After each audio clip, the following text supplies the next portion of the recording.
93 Chevy Suburban 2500. I'm curious to see if my crappy weld still held. Let's check it out. Remember I welded it. Oh, did not hold there. It did hold there. Did not hold there. Really no shock to me. That one I got a better weld on. And then let's go check the back. Find out.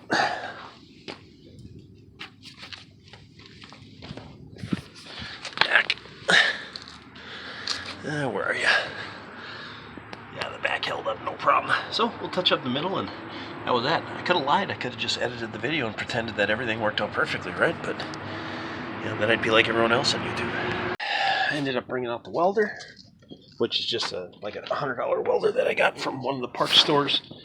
Not parts stores, but offshore Chinese crappy hardware store.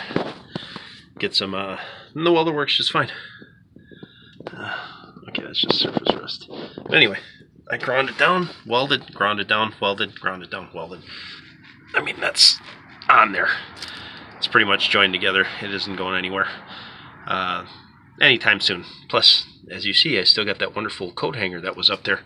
So that's for extra support. But all this exhaust work was done custom a while back, and my other welds held. So I think these back struts are just about done. But yeah, it's out of 3 welds. You know, don't be sad. 2 out of 3 ain't bad, right?